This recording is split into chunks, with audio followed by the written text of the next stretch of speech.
International monetary fund और world bank की 3 वर्षों के बाद पहली फिजिकल बैठक हुई है। यानी कि कोविड-19 महामारी के बाद थोड़ी दुनिया हील होने लगी है और आपस में मिलकर हमने बातचीत करना शुरू किया है।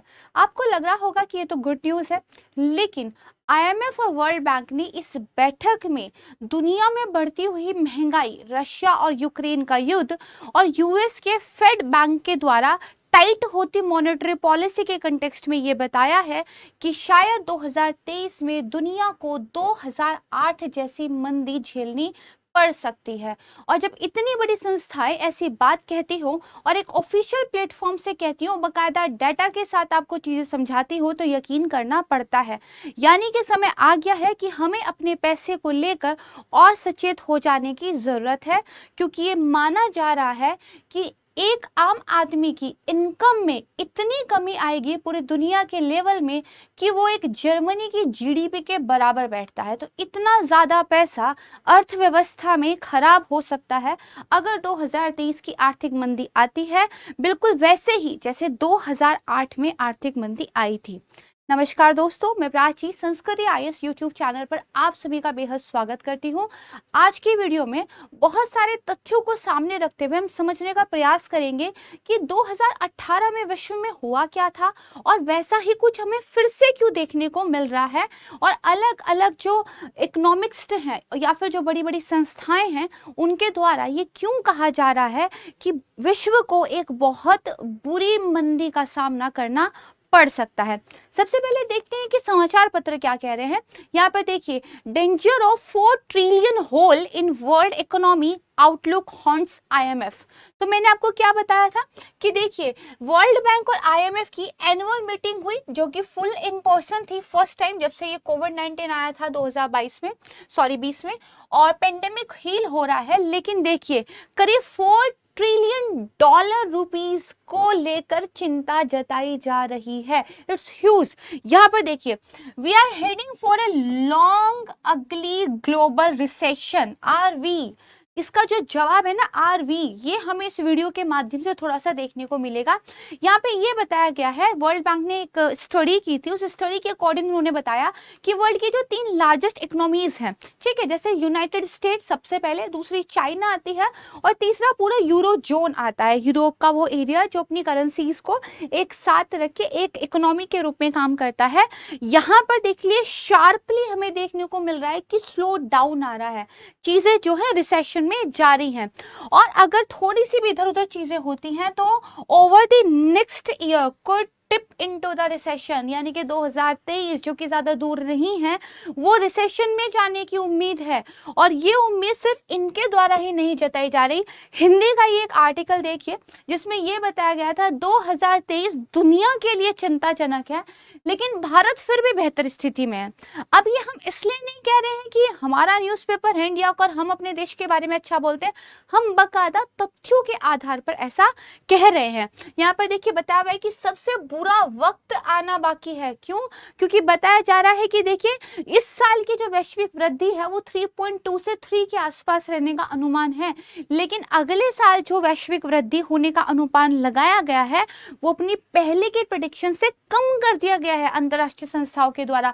यहाँ तक कि जो ट्रेड का वॉल्यूम है उसकी भी प्रेडिक्शंस कम कर दी गई हैं। और रशिया यूक्रेन युद्ध जो हॉन्ट कर रहा है दुनिया को, और हर एक देश में महंगाई की मार आम आदमी को झेलनी पड़ रही है, चाहे वो भारत ही क्यों ना हो, इसकी वजह से अलार्मिंग कंडीशंस तो हमें दिखाई दे रही हैं। तो यहाँ पे देखिए, इसको फिर से पढ़ेंगे।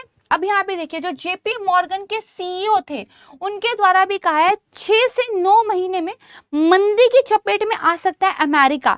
तो अमेरिका के जो सबसे बड़ा बैंक है जेपी मॉर्गन चेंज के जो सीईओ हैं वो ऐसा कह रहे हैं, और उन्होंने कहा है कि बढ़ती मुद्रास्फीति, ब्याज दरें जो उम्मीद से ज्यादा बढ़ोतरी हो रही है, और यूक्रेन पे रूस का जो आक्रमण है इसका हवाला देते हुए उन्होंने मंदी की आशंका जताई है। राइट, तो कुछ 4-5 चीजों पे हमें फोकस रखना है। पहली बात तो इन्फ्लेशन बढ़ रही है। इन्फ्लेशन को कंट्रोल करने के लिए जो अमेरिका का बैंक है वो अपने यहाँ ब्याज की दरों को ऊंचा कर रहा है, मॉनेटरी पॉलिसी टाइट कर रहा है। और क्योंकि डॉलर एक ऐसी करेंसी है जिसके लिए पूरा विश्व जो है ट्रेड पर निर्भर रहता है, तो बाकी देशों को और भी बहुत सारे फैक्टर्स की वजह से अपने यहाँ भी टाइट मॉनेटरी पॉलिसी का पालन करना पड़ रहा है। जब ज्यादा एक हद से ज्यादा टाइट मॉनेटरी पॉलिसी आने लगती है तो जो एक जीडीपी का एक्सपेंशन है, जो आपके यहाँ फैक्ट्रीज के अंदर माल बनने की ग्रोथ है, उसमें स्टेग्नेशन आना शुरू हो जाता है और एक सिचुएशन बन जाती है जिसको बोलते हैं स्टेगफ्लेशन। स्टेगफ्लेशन का मतलब क्या है? ग्रोथ तो आपकी स्टेगनेंट हो गई है, आपकी वृद्धि नहीं हो रही है, बट फ्लेशन महंगाई बढ़ रही है। तो ये एक ऐसा चक्र भी होता है जिससे निकलना बहुत मुश्किल हो जाता है। क्यों? क्योंकि जब आपने ग्रोथ को आगे बढ़ाना होता है तो ब्याज दरों को कम करना पड़ता है, क्योंकि पैसा सस्ता होगा तभी तो दुनिया पैसा लेगी। लेकिन क्योंकि आपके यहाँ महंगाई ज्यादा है तो आप मार्केट में पैसा ज्यादा डाल नहीं सकते, तो ब्याज दरों को ऊंचा रखना पड़ता है, जिसकी वजह से अगेन आपकी स्टेगनेंट ग्रोथ हो जाती है। तो ये एक ऐसा दुष्चक्र है कि एक बार अगर इसके अंदर किसी देश की जीडीपी, किसी देश की अर्थव्यवस्था फंस जाती है तो निकलना मुश्किल हो जाता है। तो पूरी दुनिया में महंगाई है, यूएस के बैंक टाइट मॉनेटरी पॉलिसी का पालन कर रहे हैं, उसकी देखा देखी बाकी देश भी कर रहे हैं, भारत भी उनमें से एक है। तो एक स्टैगफ्लेशन और उसकी वजह से एक रिसेशन का दौर जो है देखने को मिल सकता है। और 2008 में इस तरह का जो है हम आप दर्द कह सकते हैं झेल चुके हैं। Long term recession crisis looming over Europe, world bank के चीफ ने वार्न किया है।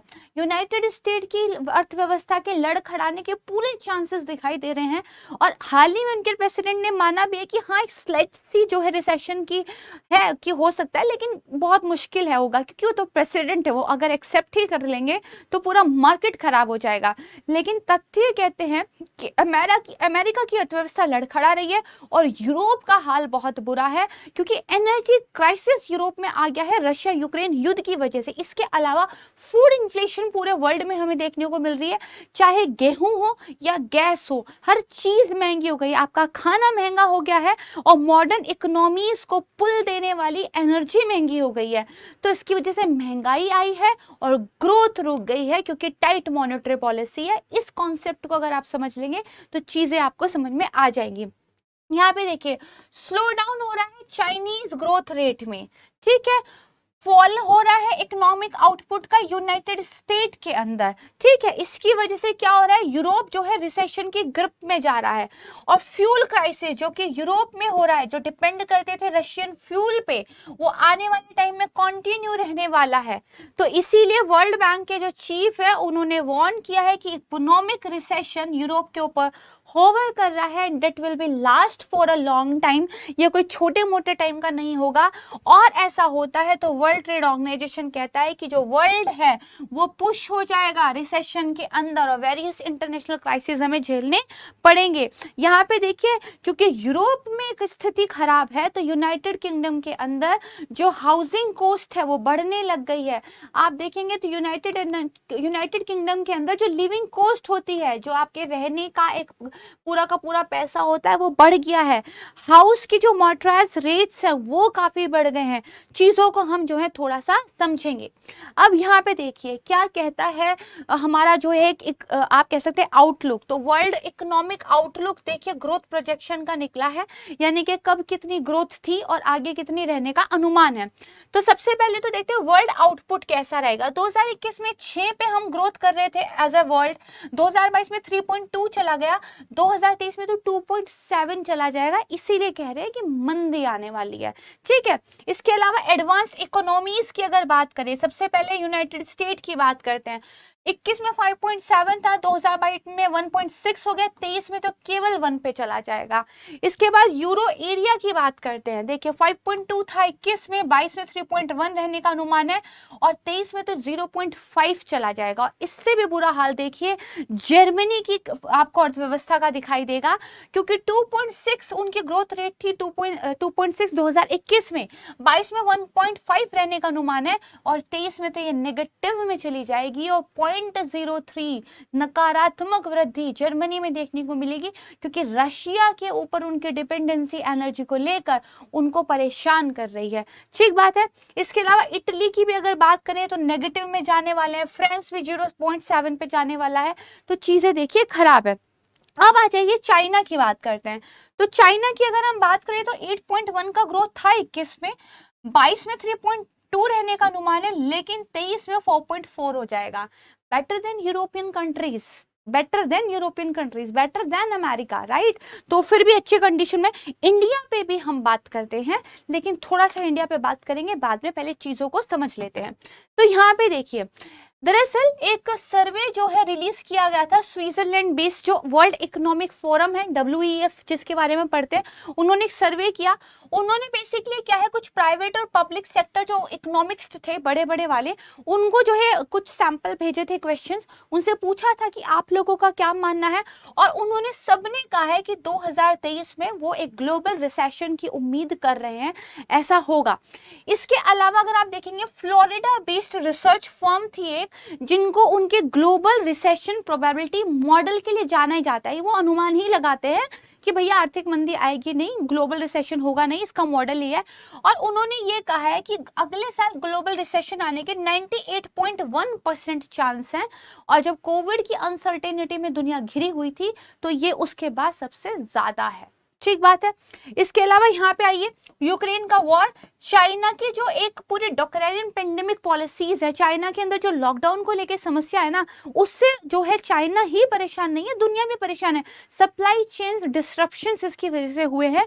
और यहाँ पे देखिए, रनवे इन्फ्लेशन, एक महंगाई ऐसी जो बढ़ती ही जा रही है।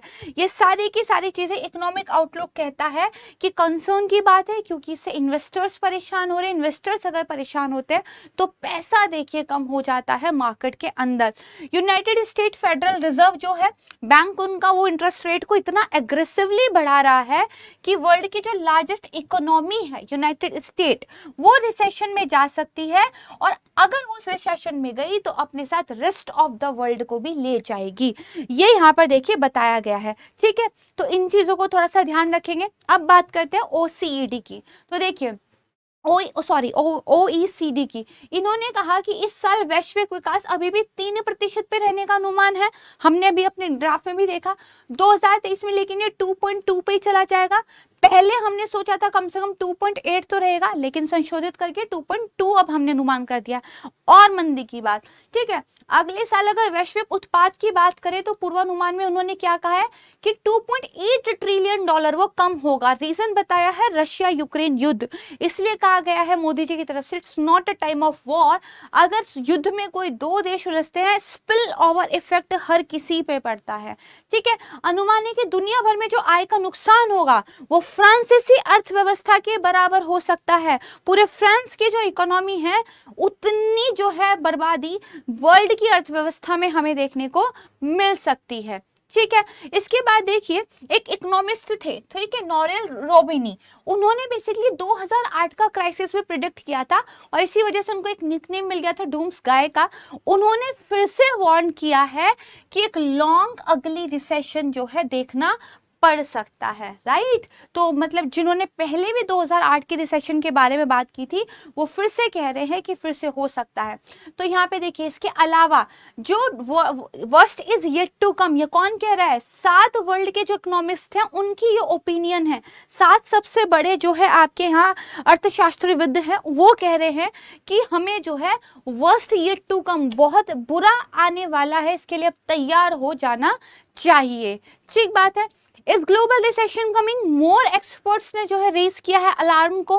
ठीक है, यहाँ पर देखिए, हाई प्रोफाइल फिगर्स जो है, चाहे वो वर्ल्ड ट्रेड ऑर्गेनाइजेशन हो, ठीक है, या फिर अमेरिकन नोबेल प्राइज विनर जो हमारे एक इकोनॉमिस्ट हैं पॉल क्रुगमैन, उन सब ने जो है अलार्म साउंड कर दिए हैं 2023 की मंदी के लिए। और यहाँ पे देखिए, इंटरनेशनल मॉनेटरी फंड ने इश्यू किया है stark recession warning, the worst is yet to come, right. तो अब देखिए, इतना हमें क्लियर हो गया कि जितनी भी बड़ी बड़ी संस्थाएं हैं, नोबेल प्राइज विनर चाहे हमारे अर्थशास्त्री हो, सबकी तरफ से वार्निंग हमें देखने को मिल रही है। थोड़ा सा नंबर्स की बात कर लेते हैं क्योंकि नंबर्स पे बात करना जरूरी है। देखिए, अगर हम वर्ल्ड ट्रेड का जीडीपी से रेशियो देखें, ठीक है भाई, जितना हमारा व्यापार हो रहा है उसका जीडीपी के साथ रेशियो देखें, तो देखिए 1970 में हम कभी यहाँ से चले थे, लगातार हम बढ़ ही रहे थे, यहाँ हम पहुंचे, ये हमें डिप देखने को मिला, लेकिन फिर से हम यहाँ पहुंचे और ये देखिए ये हमें अगेन डिप देखने को मिल रहा है 60% ऑफ जीडीपी। तो जो चीज यहाँ 1970 से लेके यहाँ तक लगभग बढ़ ही रही थी, थोड़े बहुत ऊपर नीचे होने के बाद, अब उसमें आप देखेंगे एक डाउनवर्ड हमें जो है ट्रेंड देखने को मिल रहा है, ठीक है। तो नंबर्स भी रिफ्लेक्शन दे रहे हैं। अब देखिए, मैंने आपको क्या बताया, यूरोप पे बहुत बुरा प्रभाव पड़ने वाला है, जिसका one of the big reason है एनर्जी क्राइसिस, राइट। तो जैसे यहाँ पे देखिए, in 2022 the global price of energy hit new all time high. अगर बात करें ऑयल की, वो बहुत महंगा है, गैस जो है दशकों में महंगी हो गई है, और यूरोप जो है वो अपनी सर्दियां अब आने वाली है और यूरोप अपने घरों को गर्म रखने के लिए बहुत ज्यादा डिपेंड है रशिया की गैस पे, और क्योंकि सर्दियों में डिमांड भी हाई रहेगी और प्राइस भी हाई रहेंगे तो इन्फ्लेशन आने के पूरे चांस है। जैसे यहाँ देखिए 1994 में अगर गैस के प्राइस कुछ ऐसे चल रहे थे, हम जो है global price of energy index की बात कर रहे हैं, तो उसके बाद देखिए 2000 यहाँ पे देखेंगे ये अगेन इतना यहाँ पे बढ़ी थी, ठीक है। अगर हम बात करें ये 4 है, 6 है, 8 है, कब, जब मंदी आई थी, ठीक है। उसके बाद आप देखेंगे ये चला 20 में, अब ये 2022 का डाटा है, यहाँ से पॉइंट शुरू हुआ और ये देखिए कहाँ है, लगभग ऑल टाइम हाई पे है। तो ऑल टाइम हाई जो है एनर्जी क्राइसिस है, तो जो भी इन एनर्जी पे ज्यादा डिपेंड है उनको बहुत अच्छा खासा हिट होने वाला है, ये हमें जो है चार्ट से पता चल रहा है। तो इसके बाद देखिए यूनाइटेड किंगडम में अब क्या हो रहा है, क्योंकि वहां से जो है चीजें एक चेन रिएक्शन के तहत चलती है। यूनाइटेड किंगडम में नई जो है प्रधानमंत्री आई हैं, ठीक है, वो एक मिनी बजट लेकर आई। मिनी बजट में उन्होंने क्या कहा, यहाँ पर देखिए, ये जो मिनी बजट बेसिकली आया, ये बेसिकली आया किस लिए था कि जो बेसिकली आने वाला एक बुरा टाइम है उससे क्या है बचा सके, क्योंकि जब बोरिस जॉनसन की जो है रिप्लेसमेंट में लिज ट्रूस आई थी, जो नई प्रेसिडेंट प्राइम मिनिस्टर है वहाँ की, आई एम रियली सॉरी, जो वहाँ की प्राइम मिनिस्टर है, जब वो आई थी तो उनको बेसिकली क्या है इनहेरिट मिली थी एक परेशान अर्थव्यवस्था। क्योंकि देखिए जब उन्होंने क्या किया, ब्रेग्जिट किया था, तब बहुत सारे लोगों ने, बहुत सारे अर्थशास्त्रियों ने, बहुत बड़ी बड़ी संस्थाओं ने चेताया था कि के दूरगामी प्रभाव ब्रिटेन पर अच्छे नहीं होंगे, लेकिन बहुत कम मेजोरिटी के साथ ब्रेग्जिट हुआ, और उस टाइम से देखिए जो यूनाइटेड किंगडम की एक अर्थव्यवस्था है वो आपको एक फ्लक्चुएशन की स्थिति में, एक खराब स्थिति में देखने को मिलेगी। तो जब लिज ट्रूस आई, उनको ये विरासत में मिला, उन्होंने डिलीवर किया आने के बाद एक मिनी बजट, उन्होंने टर्म दी मिनी बजट, और बेसिकली इसमें क्या कहा कि हम क्या करेंगे, गवर्नमेंट की स्पेंडिंग ज्यादा करेंगे। भाई रिसेशन आता है, मंदी आती है, तो मंदी से बचने के लिए क्या करना पड़ेगा, खर्चा ज्यादा करना पड़ेगा, मार्केट में पैसा उतारना पड़ेगा और लोगों की जेबों में ज्यादा पैसा छोड़ना पड़ेगा। तो सरकार क्या करेगी, अपनी स्पेंडिंग में करेगी इजाफा और लोगों के लिए क्या कर देगी, टैक्स कट कर देगी, ठीक है। और टैक्स कट भी कैसे हो गए, इन 50 ईयर, काफी ज्यादा, मतलब काफी लंबे सालों में जितने टैक्स कट नहीं हुए थे उस हिसाब से। इससे क्या होगा, स्टिमुलेट होगी इकोनॉमी, क्योंकि लोगों की जेब पे पैसा ज्यादा रहेगा, आपने टैक्स कट कर दिया, सरकार जो है खर्चा करने वाली है, तो इट्स अ गुड सिचुएशन ना, राइट। नो, जैसे ही मिनी बजट आया है शेयर मार्केट में तूफान देखने को मिला। यूनाइटेड किंगडम की तो जो सरकार के बॉन्ड थे उनकी यील्ड में जो है हमें इतनी तेजी से बदलाव देखने को मिला, इसका बहुत नेगेटिव इम्पैक्ट जो है वहां की इकोनॉमी पे देखने को मिला है। देखिए not so much, financial market ने एक ऑब्वियस क्वेश्चन उनसे पूछ लिया, भाई यूनाइटेड किंगडम की अर्थव्यवस्था जो पहले से ही खराब थी उसमें सरकार खर्चा करेगी, टैक्स कट कर देगी, मतलब सरकार के पास पैसा आएगा भी कम, तो आप ये पैसा लाएंगे कहां से, this is the basic question, where from the money comes. तो ये जो आपने यूनाइटेड किंगडम का जो बजट डेफिसिट था पूरा का पूरा बोरोइंग के ऊपर डिपेंड करता था, 100 ऑफ बिलियंस पाउंड के कर्जे में जो ऑलरेडी है वहां पैसा कैसे आएगा। तो इसीलिए देखिए वहां पे इसका बहुत नेगेटिव फर्क देखने को मिला है, इन्वेस्टर्स हो, शेयर मार्केट हो, इवन वहां के खुद के जो मेंबर ऑफ पार्लियामेंट से, हर किसी के पास डिसअपॉइंटमेंट आपको देखने को मिली है और इसीलिए एक वोट ऑफ नो कॉन्फिडेंस की भी वहां पर अब बात चल रही है, और हो सकता है आने वाले टाइम में हम पढ़े कि यूनाइटेड किंगडम में सरकार जो है बदल सकती है। अब देखिए, यूरोप का जो एनर्जी क्राइसिस है वो डिस्ट्रॉय कर रहा है मल्टीपोलर वर्ल्ड, ठीक है। इस कॉम्पिटिटिव एज में, इस मोर ग्लोबलाइजेशन के वर्ल्ड में अगर यूरोप पे फर्क पड़ रहा है, यूरोप जो कि बहुत सारी चीजों के लिए निर्भर करता है अन्य कंट्रीज पे, जब यूरोप अपने वो सामान खरीदने कम कर देगा तो बाकी कंट्रीज के एक्सपोर्ट्स कम हो जाएंगे, तो उन पे भी फर्क पड़ेगा, राइट। और जैसे जैसे इन्फ्लेशन आती है तो उसका स्पिल ओवर इफेक्ट जो है सब पे पड़ता है।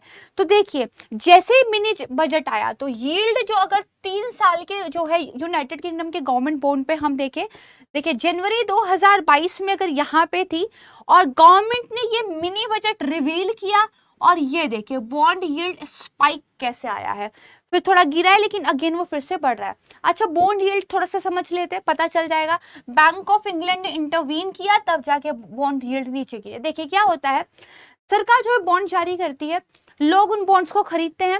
अब मान लीजिए सरकार पे यकीन है कि वो पैसा अपना टाइम पे चुका देगी, मतलब सिक्योर टाइप के बॉन्ड है, तो उनपे क्या आपको इंटरेस्ट कम मिलता है, ठीक है। वो मान लीजिए आप यील्ड है तो यील्ड आपको कम मिलती है क्योंकि आपने सेफ जगह पैसा इन्वेस्ट किया, रिस्क ज्यादा है नहीं, तो कोई आपको ज्यादा इंटरेस्ट क्यों देगा। लेकिन मान लीजिए ये खतरा जो है मार्केट में पैदा हो गया कि सरकार जो है मुश्किल ही चुका पाएगी भाई अपने पैसे, ठीक है, तो उस पे क्या होगा, अब उसको लोग जल्दी जल्दी बेचने लगेंगे। किसी के पास 100 रुपए के बॉन्ड थे वो 90 में बेच देगा, 90 वाला 80 में बेच देगा।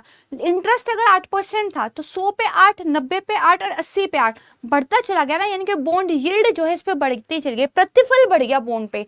और वो प्रतिफल बढ़ने का क्या मतलब होता है, वैसे तो और भी बहुत सारे रीजन होते हैं, बट एक रीजन क्या है कि वहां की गवर्नमेंट पे जो है इन्वेस्टर्स का ट्रस्ट कम हो रहा है। तो जैसे ही देखिए मिनी बजट रिवील हुआ सरकार का, तुरंत जो है बॉन्ड यील्ड यहाँ चली गई, बैंक ने जो है इंटरवीन किया तब जाके थोड़ी कम हुई, बट अगेन ये थोड़ा सा आप देखेंगे अपवर्ड मूवमेंट की हो रही है। तो यूनाइटेड किंगडम में तो प्रॉब्लम चल रही है, ये तो हमें जो है थोड़ा सा क्लियर हो जाता है। वहां की अगर बात करें जीडीपी की, जीडीपी का क्या हाल चाल है, तो देखिए लगभग लगातार ही बढ़ रहा था, अब ये फिर से क्या है, यूनाइटेड किंगडम डाउनवर्ड ट्रेंड पर, ये 20 से ही डाउनवर्ड ट्रेंड पे था, ठीक बात है। तो ये तो हमें पता चला यूनाइटेड किंगडम की बात। अब हम बात करते हैं कि वो कौन से 5 साइन हैं जिसकी वजह से ग्लोबल इकोनॉमी जो है रिसेशन की तरफ हेड कर रही है। थोड़ा सा और कॉन्क्रीट चीजों को समझते हैं। अच्छा, उससे पहले थोड़ा सा 2008 का जो ग्लोबल क्राइसिस हुआ था उसके बारे में बात कर लेते हैं। देखिए, जैसे मान लीजिए जो अभी 5G लॉन्च होने वाला है जियो का, जियो को पैसा चाहिए, जियो क्या करेगा, मार्केट में अपने बॉन्ड निकाल देगा, आप उन बॉन्ड को खरीद लोगे और आप बॉन्ड के बदले जियो को पैसा दे दोगे, जियो आपको कुछ इंटरेस्ट रेट दे देगा, राइट। मान लीजिए कल को आपको लगता है जियो का मार्केट हो रहा है खराब और शायद मेरे पैसे मुझे वापस नहीं मिलने वाले, तो एक तरीका तो क्या है कि आप जो उनके बॉन्ड किसी को बेच दो। दूसरा तरीका क्या, आप अपने बॉन्ड की इंश्योरेंस करवा लो। इंश्योरेंस कंपनी ने कहा कि आप ना मुझे 1 रुपया दे देना, राइट, और मैं जो है आपके बॉन्ड की इंश्योरेंस कर देता हूँ, कल को अगर जियो डूब भी गया मैं आपके 100 रुपए आपको दे दूंगा, ठीक बात है।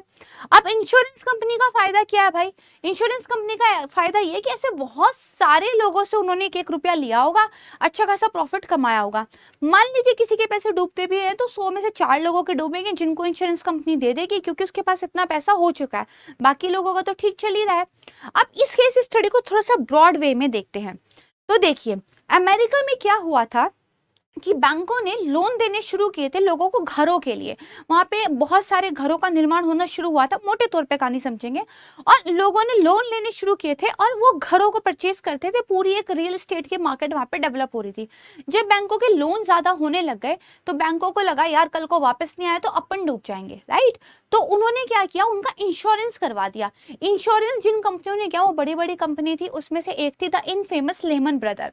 लेमन ब्रदर ने खूब बैंकों को इंश्योरेंस दिया, बहुत मिलियंस में वो चला गया क्योंकि सबको लगता था जिन्होंने घर जो है लोन पे लिए हैं वो बैंक को पैसा वापस करेंगे, बैंक डिफॉल्ट करेंगे नहीं तो इंश्योरेंस कंपनी को कभी सारे बैंकों को पैसा नहीं देना पड़ेगा, जो है काम बढ़िया चल जाएगा। लेकिन चीजें कुछ गड़बड़ हुई, उन डिटेल्स में नहीं जाएंगे। हुआ ये कि बैंकों ने लेमन ब्रदर्स से पैसा मांगना शुरू कर दिया क्योंकि बैंकों के पास अपनी रिटर्न वापस नहीं आ रही थी। अब लेमन ब्रदर्स ने जिन्होंने इंश्योरेंस दी हुई है कि भाई हम पैसा देंगे, उनके पास पैसा एक लिमिट के बाद खत्म। वो अपनी सारी संपत्ति भी बेचकर पैसा नहीं बचा पाए। लेमन ब्रदर्स उस टाइम पे बहुत बड़ा जो है मार्केट कैप्चर रखते थे। जैसे उन्होंने अपने आप को बैंकक्रप्ट घोषित किया तो जिन बैंकों को उन्होंने इंश्योरेंस दिया हुआ था उन बैंकों ने अपने आप को बैंकक्रप्ट घोषित कर दिया।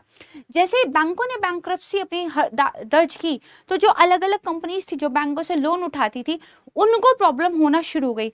इधर जो है घर बहुत ज्यादा हो गए यूएस में तो उनके प्राइसेस गिर गए, रियल एस्टेट के प्राइस गिरे धड़ाम से, तो लोगों ने भी बैंकों को पैसा वापस देना शुरू कर दिया। मार्केट में लिक्विडिटी क्रंच हो गया और स्पिल ओवर इफेक्ट हुआ। लोगों ने और मार्केट्स ने, शेयर मार्केट ने, कंपनीज ने अपने आप को बैंकक्रप्ट करना घोषित कर दिया और पूरा यूएस की इकोनॉमी धड़ाम गिरी। क्योंकि यूएस की इकोनॉमी धड़ाम गिरी तो उसकी वजह से यूरोप और जो अदर कंट्रीज हैं उन सब पे जो है इसका फर्क पड़ा और 2008 में विश्व जो है आर्थिक मंदी में चला गया था। इस तरह से चीजें हुई थी। अब लगभग उसी तरह की चीजें हमें फिर से देखने को मिल रही हैं क्योंकि कोविड-19 की महामारी से दुनिया उभरी नहीं थी कि रशिया यूक्रेन वॉर हो गया, जिसकी वजह से फूड और फ्यूल को लेकर जो है आप देख रहे हैं कि बहुत महंगाई बढ़ गई है, इन्फ्लेशन बढ़ गई है, हर देश अपनी मॉनेटरी पॉलिसी टाइट कर रहा है, जिसकी वजह से मार्केट में पैसा कम हो रहा है। मार्केट में पैसा कम होने की वजह से एक्सपेंशन नहीं हो पाता है ज्यादा, इसलिए आपको क्या है एक स्लो डाउन देखने को मिलेगा और ये स्लो डाउन अगर रिसेशन में बदल जाएगा तो वही दौर आ सकता है जो 2008 में दुनिया ने झेला था। इतना हम समझ गए। अब देखिए, अब हम देखते हैं अब क्या क्या हो रहा है। तो सबसे पहले तो बात करते हैं अमेरिकी डॉलर की, क्योंकि शुरुआत यहीं से होगी। तो अमेरिकी डॉलर की बात करें तो पिछले कुछ महीनों से इसमें बहुत तेजी आ रही है और 2 दशकों में ये सबसे मजबूत है। इतना ज्यादा डॉलर जो है अपने सॉलिड पोजीशन पे चल रहा है। तो भाई खुश होना चाहिए? नहीं, जितना ज्यादा अमेरिकी डॉलर सॉलिड होगा ना, India, Japan, China, Asian countries, European countries, इनको थोड़ी सी प्रॉब्लम जो है उसकी वजह से होती है क्योंकि डॉलर के कंपेयर में वर्ल्ड ट्रेड में हमारी करेंसीज का इवैल्यूएशन होता है, ठीक है। और उम्मीद है कि आने वाले दिनों में क्या है ये मूल्य और भी बढ़ेगा, ठीक है। तो यूके का पाउंड हो, यूरो हो, चीन का युआन हो, जापान का येन हो, भारत का रुपया हो, सबके मूल्य में आती है गिरावट। जब इन करेंसीज के मूल्यों में गिरावट आती है तो भोजन और ईंधन का आयात करना पड़ जाता है महंगा, और जब आप महंगा खाना खरीदेंगे, महंगा ईंधन खरीदेंगे तो आपके देश में इन्फ्लेशन बढ़ जाएगी। तो ये जो डॉलर मजबूत हो रहा है ना, ये दरअसल क्या कर रहा है, दुनिया को महंगा कर रहा है। जब महंगाई बढ़ने लगती है तो बैंकों को अपनी जो मॉनेटरी पॉलिसी उसको करना पड़ता है टाइट, राइट। तो यहाँ पे देखिए जितनी भी आपको डार्क येलो कलर की कंट्रीज दिख रही है ये सब फिलहाल टाइट मॉनेटरी पॉलिसी का पालन कर रही है। India is one of them. बाकी आप ये कंट्रीज देखिए कितना ज्यादा डार्क है इंडिया से भी। यहाँ पे सब जगह जो है टाइट मॉनेटरी पॉलिसी आपको देखने को मिल रही है। अगर सारा ही दुनिया जो है टाइट मॉनेटरी पॉलिसी करेगा, पैसा महंगा हो जाएगा, पैसे की कमी हो जाएगी, रिसेशन के लिए ये एक फैक्टर का काम कर सकता है। ठीक बात है, ये समझिए। दूसरा क्या, अमेरिका की अर्थव्यवस्था लड़खड़ा रही है। डॉलर मजबूत हो रहा है, अर्थव्यवस्था लड़का रही है। क्यों? क्योंकि अमेरिकी अर्थव्यवस्था चलती है कंज्यूमर के बेस पे। लोग बहुत शॉपिंग करते हैं, वहां का मोटो ही है अंटिल यू लीव। जब तक आप जाओगे नहीं तब तक मजे करो, खूब शॉपिंग करो, खाना पीना, कपड़े, शूज, पर्स, हर चीज ढंग से खरीदो। लेकिन हाल ही में जो खर्च करने की राशि थी उस पर पड़ा है भारी असर। और ये असर क्यों पड़ा है? क्योंकि आप टाइट मॉनेटरी पॉलिसी कर रहे हो, पैसा मार्केट में महंगा है, लोगों को लोन्स नहीं मिल रहे हैं तो लोग शॉपिंग्स कम कर रहे हैं। जब शॉपिंग कम हो रही है, जो ये ऐतिहासिक गति से ब्याज दरों में वृद्धि हो रही है, तो जो मॉर्गेज रेट्स होते हैं ये भी अपने क्या है उच्चतम स्तर पर पहुंच गए हैं। तो यूएस की मार्केट जिस फैक्टर से चलती थी, शॉपिंग फैक्टर, उसमें कमी देखने को मिली है, जिसकी वजह से क्या हो गया है, इकोनॉमी के अंदर डिमांड में कमी आ गई है, राइट। तो डिमांड में जब कमी आई है, मांग में कमी, इससे क्या होगा, अमेरिकी खर्च करने वालों की बदौलत कोविड का झटका होने के बावजूद 20 में व्यापार समृद्ध हो गया था। लेकिन पिछले कुछ महीनों से ये खर्चा सुचारू नहीं चल रहा है और रूस यूक्रेन का आक्रमण इस संदर्भ में आप देख सकते हैं। सितंबर के मध्य में जो फेड एक्स था, जो कि 200 से अधिक देशों में काम करता है, बहुत बड़ा एक बैंक है, उसने अपने दृष्टिकोण को भी संशोधित किया है और उसने चेतावनी दी है कि मांग में देखिए नरमी आ रही है और जो आय है उसमें 40% से अधिक की कमी आने की संभावना है। और इसका बहुत बड़ा एग्जाम्पल मैं आपको देती हूँ। एप्पल ने पिछले हफ्ते कमजोर मांग का आकलन करने के बाद जो आईफोन 14 था उसके उत्पादन में कटौती कर दी है, और जब इसने कटौती कर दी तो एप्पल के शेयर्स पे इसका बहुत असर देखने को मिला। लगभग 4 से 5% की कमी एप्पल के शेयरों में देखने को मिली है। लोग खर्चा नहीं कर रहे हैं, इसलिए आईफोन्स कंपनी को कम बनाने पड़ गए हैं। आप समझ रहे हैं चीजों को, किस लेवल पे ये सब काम कर रहा है। वॉल स्ट्रीट की बात करते हैं, राइट, स्टॉक्स की बात करते हैं, तो CNN के अनुसार ये वॉल स्ट्रीट अब 2008 के बाद अपने सबसे खराब ट्रैक पर है। ठीक है, जो S&P 500 है, जो कि वॉल स्ट्रीट का सबसे मेजरली माप करने के लिए होता है, वो लगभग 24% नीचे है। इसके अलावा जो 3 प्रमुख अमेरिकी सूचकांक है वो भी डाउनवर्ड ट्रेंड दिखा रहे हैं। यही स्थिति जो है यूरोप में पैदा हुई है, इसलिए बॉन्ड पर प्रतिफल, बॉन्ड यील्ड बढ़ रही है, जो मैंने आपको पहले समझा दिया। ठीक बात है। तो ये देखिए, अब यहाँ पे क्या बात करते हैं, अगर market yield of US treasury securities की बात करें तो ये देखिए थोड़ा सा डाउनवर्ड ट्रेंड था, अब ये क्या है, ये देखिए अपवर्ड जा रहा है, राइट। तो अगर यहाँ पे भी बॉन्ड यील्ड बढ़ रही है तो अगेन वही वाली बात है, इन्वेस्टर्स के सेंटिमेंट्स जो है नेगेटिव है, राइट, इसलिए प्रतिफल बढ़ रहा है। युद्ध और मुद्रास्फीति, ठीक है, जो हम शुरू से देखते आ रहे हैं, तो क्या हो रहा है भाई, मुद्रास्फीति स्पाइक हो रही है। यूनाइटेड किंगडम के लोगों को सबसे ज्यादा नुकसान इससे मिला है, लिविंग कॉस्ट वहां की महंगी हो गई है। ठीक है, सबसे ज्यादा कीमतों से यूनाइटेड किंगडम जुड़ रहा है कोविड-19 के बाद। पश्चिम के द्वारा रूसी गैस पर जो प्रतिबंध लगा दिया है उससे ऊर्जा की कीमतें बढ़ गई हैं, आपूर्ति घट गई है, तो एनर्जी क्राइसिस जो है वहां पे देखने को मिल रहा है। ठीक बात है, ये सारा का सारा था वर्ल्ड के लेवल पे। Now come to the our home, that is India. तो देखिए, इंटरनेशनल मॉनेटरी फंड ने इंडिया की इकोनॉमिक ग्रोथ फोरकास्ट को कट कर दिया है, कम कर दिया है, 6.8 कर दिया है। ठीक है, दूसरा यहाँ पे देखिए एक आर्टिकल आया था, अगर वर्ल्ड रिसेशन में जाता है तो India too will be hit, India भी हिट कर सकता है, और ये 9 अक्टूबर का हमें आर्टिकल देखने को यहाँ पे मिलता है। ठीक बात है। अब हमने ये वाला चार्ट पहले भी देखा था, जहाँ पे अमेरिका डाउनवर्ड जा रहा था, यूरोप डाउनवर्ड जा रहा था, जर्मनी नेगेटिव में चला गया था, इटली नेगेटिव में था, चाइना का हमने देखा था कम जाएगा फिर ऊपर आएगा, बट 4.4 पे था। इंडिया का क्या है, तो देखिए ये जो आउटलुक है, जो कि 11 अक्टूबर 2022 को मैंने जो स्क्रीनशॉट लिया है, मतलब रिलीज हुआ था ये 6:30 बजे के लगभग, तो इंडिया पे आ जाइए। इंडिया का देखिए 8.7 जो है 21 में था, 22 में अनुमान है कि 6.8 रहेगा, 23 में अनुमान है 6.1 रहेगा। अब यहाँ पे जितनी भी इकोनॉमीज है, एडवांस इकोनॉमीज है, emerging market and developing economies और एशियन 5 है, इन सब के अंदर भारत की ग्रोथ को लेके सबसे ज्यादा ऑप्टिमिज्म देखने को मिलता है, यानी कि इंडिया अभी भी बेहतर कर रहा है। हम 18 में भी थोड़ा बच गए थे, और अभी भी वर्ल्ड बैंक ने भले डाउनग्रेड कर दी हो इंडिया का इकोनॉमिक ग्रोथ फोरकास्ट 6.5 पर, लेकिन यहाँ पर देखिए यूएसए का तो 1% रहेगा। ठीक है, IMF की अगर हम बात करें, Germany -0.3, France 0.7, Italy -0.2, Japan 1.6, United kingdom 0.3, China 4.4, ठीक है, रशिया नेगेटिव -2.3 एंड सो, और इंडिया 6.1, द हाईएस्ट, राइट। तो मतलब हमारे यहाँ फिर भी स्थितियां क्या है, थोड़ी सी बेहतर है। तो अब आ जाइए इन नटशेल फाइनल चीजें देखते हैं। 1982 से लेके 2021 के बीच क्या था, और गोइंग फॉरवर्ड आगे क्या रहने वाला है। बात करें इन्फ्लेशन रेट की, घट रहे थे अब बढ़ रहे हैं। बात करें ग्लोबलाइजेशन की, बढ़ रहा था लेकिन अब रुक गया, स्टेगनेंट हो गया कोविड के बाद से। डेमोग्राफीज की बात करें, पहले लोग यंग थे अब बूढ़े हो रहे हैं, एनर्जी कम हो रही है, वर्कफोर्स कम हो रही है, राइट। रिलेटिव एनर्जी कॉस्ट की बात करें, एनर्जी कॉस्ट पहले लो थी अब हाई हो रही है। डेप्ट लेवल, उधारी पहले लो थी अब हाई हो रही है। तो in nutshell everything is seems negative. ठीक बात है।